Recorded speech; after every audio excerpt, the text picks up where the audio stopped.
मुझे किसने मरवाना चाहा, इमरान खान साहब ने फिर सारा किस्सा बता दिया। अब अमरीकी साजिश को खान साहब भूल गए और तमाम तोपों का रुख जनरल बाजवा साहब की तरफ हो गया। जनरल बाजवा और इमरान खान की लड़ाई में पाकिस्तान का निज़ाम बुरी तरह से एक्सपोज हुआ। तहरीक इंसाफ को यकीन दहानी करवा दी गई। इलेक्शन की तैयारियां आप शुरू कर दें।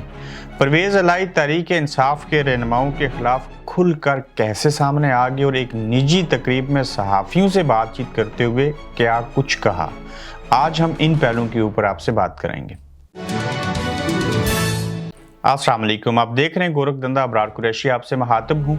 आज खान साहब ने फिर से अपने ऊपर होने वाले हमले को वजह बना के एक प्रेस ब्रीफिंग दी, तफसीलन बात की और उन्होंने अब अमरीकी साजिश का बिल्कुल कोई जिक्र न किया। ताहम उन्होंने वो पूरी रोदात सुनाई कि मैं साबिक वज़ीर-ए-आज़म था, मैं साबिक वज़ीर-ए-आज़म हूँ और मेरे ऊपर हमला हुआ और मुझे मरवाने की कोशिश की और मुझे मार के एमरजेंसी मुल्क के अंदर लगाना चाहते थे और जनरल बाजवा जो हैं वो इस सारे खेल का हिस्सा थे। अब खान साहब ने तमाम तोपों का रुख जो है वो जनरल बाजवा साहब की तरफ कर लिया। अब वो अमरीकी साजिश, वो ख़त, वो सारी चीज़ें भूल चुके। उसकी एक वजह बता देता हूँ। चूँकि अब इनको समझ आ गई थी कि बाजवा साहब और जनरल फैज़ साहब एक पेज पे थे और हैं, और ये जनरल फैज़ साहब उनको कहते थे ख़त लहराना है, अमेरिका के ख़िलाफ़ बोलना है। वो जनरल फैज़ साहब जो कि अमेरिका के असास अदारे के चीफ को भी खान से नहीं मिलने देते थे। अगर वो उस वक्त मिलने देते, खान साहब मिल लेते और ये ना कहते खान साहब को कि आपका मेयार तो डोनाल्ड ट्रंप से मिलने का है, जो बाइडन से बराह रास्त मिलने का है, आप उनके चीफ से क्यों मिलेंगे, तो खान साहब समझ जाते कि एक्चुअली हुसैन हक्कानी साहब के ज़रिए मुझे अमेरिका के अंदर किस तरह से उनका दुश्मन करार दिलवाया गया, मुझसे बयानात दिलवाए कि जबकि हमारी इस्टेब्लिशमेंट या बाकी जो लोग थे वो मुझे अमेरिका के ख़िलाफ़ करना चाहते थे और ख़ुद उनके मरासम उसी तरह से जारी और सारी रहे। खान साहब अगर उन लोगों से मिल लेते और उनको सही पिक्चर दिखाते तो आज ना सिर्फ अमेरिका के ख़िलाफ़ वो ना होते बल्कि शायद हुकूमत का हिस्सा होते और उसी वक्त सियासतदान बन जाते कि दुनिया के अंदर एक मुल्क को दूसरे मुल्क के साथ कैसे चलाया जाता है और दुश्मन के साथ भी कैसे डील की जाती है और इतना सख्ती से किसी मुल्क के ख़िलाफ़ नहीं बोला जाता। तो अब खान साहब अमरीकी ख़त की बात नहीं करते, वो उनके ख़िलाफ़ नहीं बोलते, लेकिन वो जितनी भी उनके ऊपर हमला हो, उनकी हुकूमत कैसे ख़त्म की गई, उनको मार के इमरजेंसी कैसे लगवाना चाहते थे, ये सारी कहानी। और फिर मैं अगले एपिसोड में एक इंटरव्यू किसी के साथ करूँ, वो जो तस्नीम शाह साहब हैं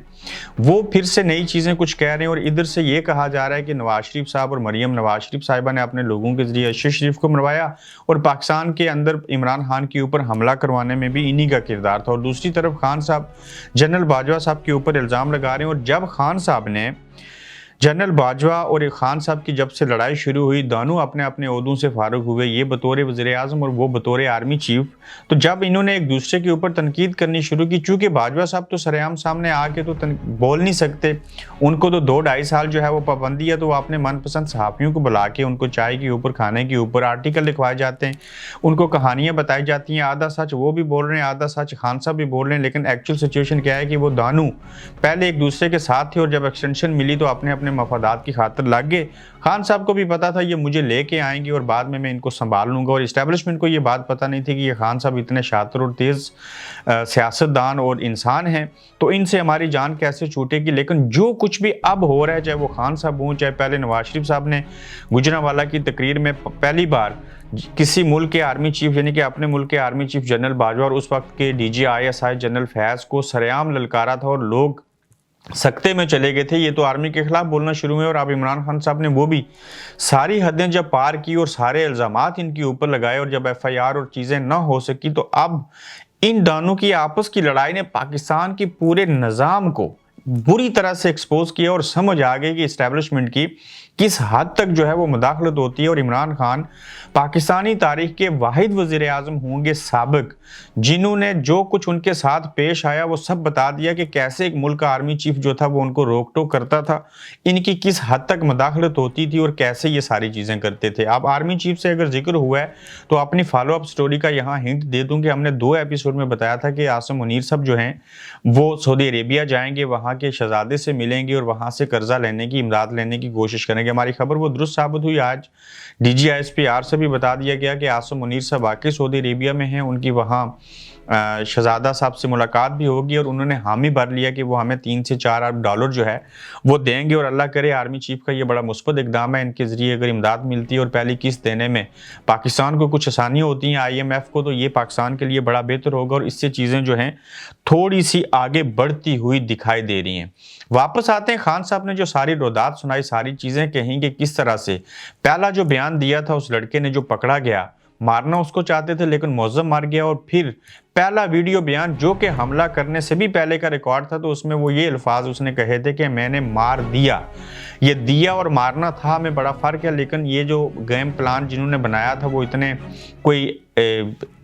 इंटेलेक्चुअल किस्म के लोग नहीं थे, कोई ज़्यादा ज़हन नहीं थे, तो उन्होंने उसी तरह से वो वीडियो चला दी। फिर उसको एक और डिपार्टमेंट ले गया, फिर दोबारा बयान जारी करवाया गया, फिर सारी चीज़ें सामने आई और फिर आज तक जो इन्वेस्टिगेशन हुई उसके तहत जो चीज़ें आई हैं उसके बावजूद FIR के मुद्दई खान साहब नहीं है बल्कि किसी और की मुद्दईयत में FIR काटेगी और यही वो रोना रो रहे हैं।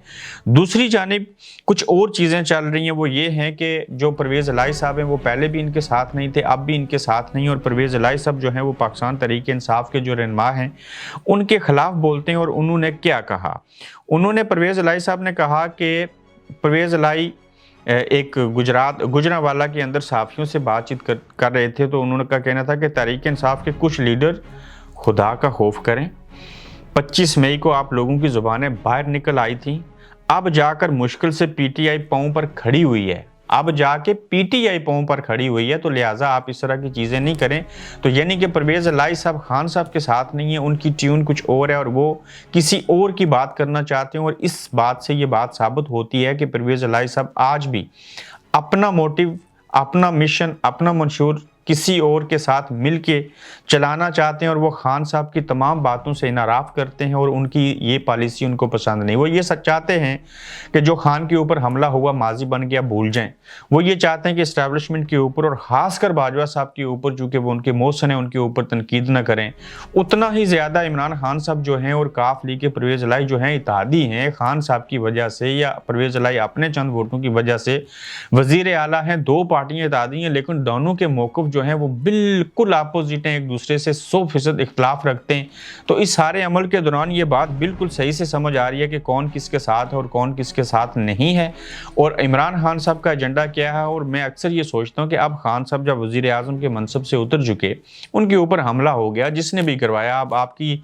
जो सेहत है वो भी ठीक हो रही है, तो अब जब आप बाजवा साहब के खिलाफ बोलेंगे तो इसका मकसद जो है वो क्या है, ये सवाल मेरे ज़हनों में भी है, ये तो आप लोग भी सोच रहे होंगे। लेकिन इसमें पॉजिटिव चीज़ जो खान साहब को लगती है, हमें नहीं,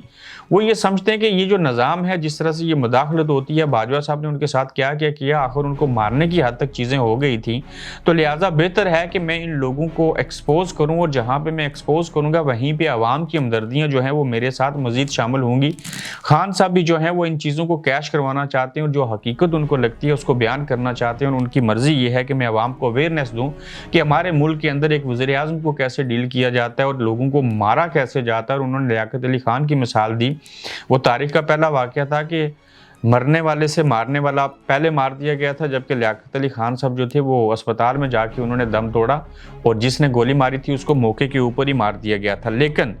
इन दोनों की लड़ाई से जहां पाकिस्तान का निज़ाम जो है वो बुरी तरह से एक्सपोज हुआ, वहीं पे ये लड़ाई मज़ीद आगे बढ़ेगी और इस्टेब्लिशमेंट के साथ भी खान साहब के लोग आके मिलते हैं, वो क्या तय करते हैं, ये चीज़ें देखने वाली होंगी। लेकिन इस सारी खबर के अंदर ये चीज़ भी हमने देखी कि तहरीक इंसाफ को ये यकीन दहानी करवाई गई है अंदरूनी खाना कि आप इलेक्शन की तैयारियां शुरू कर दें और हम चाहते हैं कि मुल्क के अंदर अब इलेक्शन हो जाए, चूँकि मुल्क की मैशत ऐसी है। तहरीक इंसाफ के रहनुमाओं के मुताबिक उन्हें इलेक्शन की यकीन दहानी करवा दी गई है और उन्हें कहा गया है कि वो इलेक्शन की तैयारी शुरू करें। सवाल यह है कि तहरीक इंसाफ को अगर ये कह दिया गया है तो तहरीक इंसाफ के रहनुमाओं को इलेक्शन की तैयारियों की यकीन दहानी किसने करवाई और इस यकीन दहानी पर कितना यकीन किया जा सकता है। अब ये तहरीक इंसाफ के रहनुमाओं की तरफ से कहा गया कि हमें कह दिया गया कि इलेक्शन की तैयारियां शुरू करें और मुल्क के अंदर इलेक्शन होंगे, ये वो यकीन दहानियाँ हैं, इसलिए तहरीक इंसाफ के रहनुमा ऐसी चीज़ें कह रहे हैं। चूँकि आपको बताया था कि इस्टेब्लिशमेंट के बाज़ नुमाइंदे जो हैं उनके साथ इन लोगों की मुलाकात होती है। दूसरी जानिब शाह महमूद कुरैशी पार्लिमानी लीडर हैं, वो तहरीक इंसाफ के अहम जो हैं वो रहनुमा हैं, वो और चंद और लोग उनके साथ जो शामिल हाल हैं वो सख्ती से ये बात चाहते हैं कि हम जो हैं وہ پارلیمنٹ کے اندر واپس جائیں اور یہ استعفوں والا معاملہ جو ہے وہ اس سے ہٹا جائے اور اس اسمبلی کو تھوڑا عرصہ چلنے دیں. ہم الیکشن کی بات جو ہے اسمبلیوں والا قصہ تو پہلے سے ختم ہو چکا ہے, تو ان اجلتوں میں پڑنے کے بجائے, اجلت سے کام لینے کے بجائے صبر سے کام لیا جائے اور ہم پارلیمنٹ کے اندر واپس جا کے ٹف ٹائم دیں حکومت کو, وہاں پہ تنقید کریں, ساری چیزیں کریں. یہ چند ماہ ہیں, گزر جائیں گے اور ملکی معیشت اور عوام کی نمائندگی جو ہے اس کو وجہ بنا کے پارلیمنٹ کے اندر آواز اٹھائیں. لیکن خان صاحب اس چیز کی طرف واپس نہیں آ رہے. وہ چاہتے ہیں کہ پارلیمنٹ یہ بوگس ہے, ہمیں اس کی طرف نہیں جانا چاہیے. مگر عمران خان صاحب کی حکومت کو آئینی طریقے سے فارغ کرنا اور پی ڈی ایم کی حکومت کو لے کے آنا اور پھر ملکی معیشت کا اس طرح سے اشکولے کھانا, یہ بات اس بات کا ثبوت ہے کہ یہ ایک غلط فیصلہ تھا. اور ملک اس وقت چاہے نواز شریف ہوتے اور ان کو فارغ کر کے عمران خان کو لاتے تب بھی غلط ہے, اور عمران خان کو فارغ کر کے بے شک آئینی طریقے سے یہ لایا گیا, یہ تب بھی غلط ہے. چونکہ اس کے بعد ملک کے اندر ایجان کی کیفیت پیدا ہوئی, لانگ مارچ ہوئے, جلسے جلوس ہوئے, کسی کے اوپر حملے ہو گئے, ملکی سیاست جو تھی وہ کوئی اور رخ اختیار کر گئی, لوگوں نے کیسز ختم کروائے, ان کے اپنے اپنے مفادات سامنے آنے شروع ہو گئے, اور اس سارے عمل کے دوران ملک ڈیفالٹ ہونے کی طرف چلا گیا اور سب نے اپنے اپنے الو سیدھا کرنے کی کوشش کی, اور سیاسی عدم استحکام کی وجہ سے معاشی عدم استحکام پیدا ہوا. اب یہ معاشی عدم استحکام جو ہے, بے شک سعودی عربیہ 3-4 ارب ڈالر دیتے, اس سے آپ 1 مہینہ 1.5 مہینہ 3 مہینے گزارا کر لیں گے. اس کے بعد پھر کیا ہوگا, مزید سود قرضے بڑھ جائیں گے, پھر قسط کہاں سے دیں گے, سورس آف انکم ہے کوئی نہیں ہے, ملک کے اندر ڈالر آ کوئی نہیں رہا. خان صاحب اپنی چیزوں کو سامنے لے کے بڑھ رہے ہیں, اور اس عمل کے دوران جو بھی عمل اور نیا کرنا ہوگا ان چیزوں کو ختم کرنے کے لیے وہ یہی ہے کہ ملک کے اندر الیکشن کروائے جائیں. اب خان صاحب جہاں اسٹیبلشمنٹ سابقہ ہو یا موجودہ ہو, ان کے خلاف اگر بولتے ہیں تو کیا اسٹیبلشمنٹ ان کو ساتھ لے کے چلے گی؟ کیا اسٹیبلشمنٹ ان کے خلاف مزید کوئی آپریشن کرے گی, کیسز بنائے گی جیسی آڈیوز آئی, باقی معاملات ہوئے, یا ان کو کچھ سنجیدہ لے گا اور ماضی کو بھول کے یہ لوگ آگے بڑھیں گے؟ اپنا فیڈ بیک دیجیے گا, اپنا خیال رکھیے گا. نئی خبروں اور تبصروں کے ساتھ دوبارہ سے آپ کی خدمت میں حاضر ہوں گے. تب تک کے لیے اللہ حافظ. آپ دیکھ رہے ہیں گورکھ دھندا ابرار قریشی کے ساتھ.